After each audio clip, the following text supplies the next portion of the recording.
As predicted, the election was decided in the battleground states, which are home to undecided voters. Americans gave President Barack Obama a second term in office, but it still wasn't clear whether the president won the key battleground state of Florida. News First Ramesh Irugal Bandara, who has been closely monitoring the US presidential election, has a detailed report on how these crucial states voted. President Barack Obama won the swing states of Colorado, Iowa, Pennsylvania, New Hampshire, New Mexico, Nevada, and Wisconsin. His narrow victory in Ohio, a critical Midwestern swing state with 18 electoral votes, ultimately sealed the victory. Now, the president also won the swing state of Michigan, which is incidentally Republican candidate Mitt Romney's birth state. The swing states of North Carolina and Indiana, which were won by Obama in 2008, voted Republican this time around.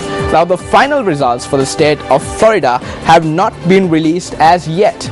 However, with nearly 99% of the votes counted, the state seems to be leaning towards the Democrats. Mitt Romney, Republican candidate, claimed victory in Idaho, Montana, Arizona, Kansas, Texas, Louisiana, Alabama, Wyoming, Mississippi, Tennessee, Arkansas, Kentucky, West Virginia, South Carolina, Oklahoma, Utah, Missouri, and Georgia. President Barack Obama, on the other hand, won his home state of Illinois, as well as Romney's home state of Massachusetts, where the Republican previously served as governor. Obama also won in the states of California, Washington, and states such as New York, New Jersey, Vermont, Connecticut, Delaware, Maryland, Rhode Island, Hawaii, and the District of Columbia. The national results showed Obama securing victory by 49.9%, with a total of 56,591,235 votes, while Romney secured 48.5% of the vote, with a total of 55,018,784 votes. Now, News First Mahina Bongso was also in the US to cover the run-up to the elections along with Ramesh Irugal Bandara, and we have Mahina in the studio right now to give us a breakdown of the campaign trails of President Barack Obama and his contender, Mitt Romney. Mahina, now you were in the US and you were covering the campaign trail in the final few weeks of the US presidential election. Now, what were the highs and lows of the campaigns that really impacted the elections? Well, Shane, there were a lot of highs and lows that really impacted the elections, but I must say that in the media in the US, in television and radio media, and even in the papers, it was the presidential election that was making the headlines, and every move of the two candidates was scrutinized. Every word that was uttered by the two candidates came under the microscope. So President Barack Obama and Governor Mitt Romney had a lot to play up for. They had a huge campaign trail, and this was billed as the most expensive election in American history because nearly $2 billion was spent on campaigning for this election. Now, both candidates used a lot of star power in their campaigns. We saw President Barack Obama coming out with stars like Jay-Z and Bruce Springsteen.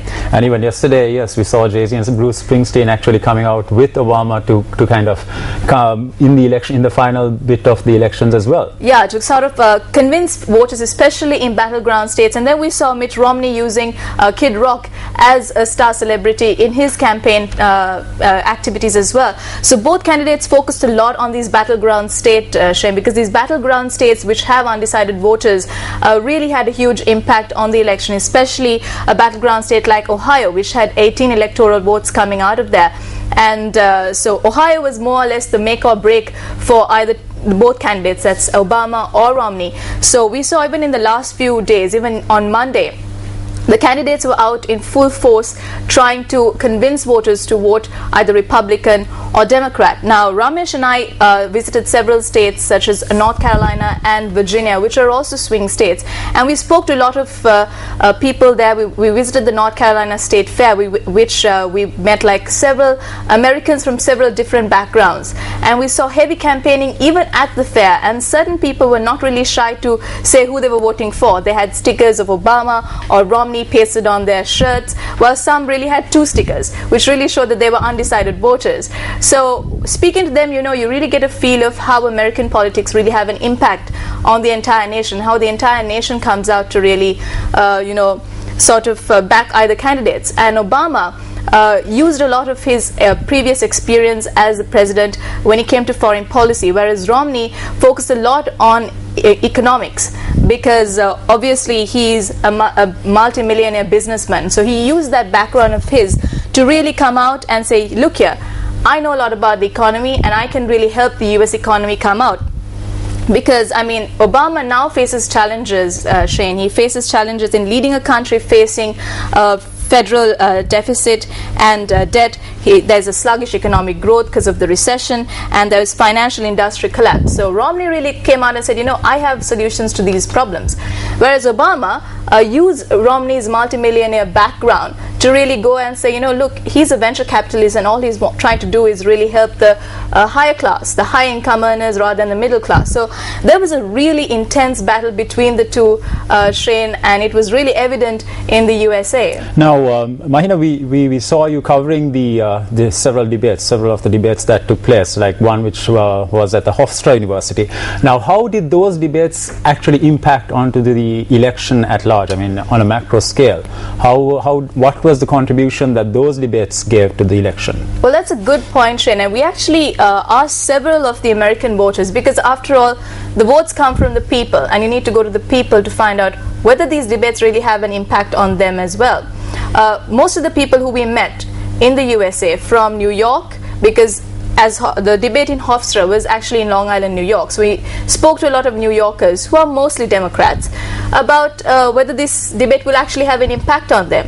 We also spoke to undecided voters in New York, and they said, look here, we don't really think the debates will have an impact, because, I mean, we are dead set on voting Democratic or Republican, whereas the undecided voters were like, you know, a debate is not just going to change our vote, and we're not just going to decide who we're going to vote for based on a debate. Exactly. And that was the same thing that we heard from people before the third and final debate. But the debates actually paved the way for the two candidates to come out and really speak to one another and really, you know, go at one another's throats out in the public and really give people an opinion and form an opinion amongst the people. But I really don't think the debates really had that much of an impact on, I guess, the final result, because the final result itself was a dead even race until the last minute.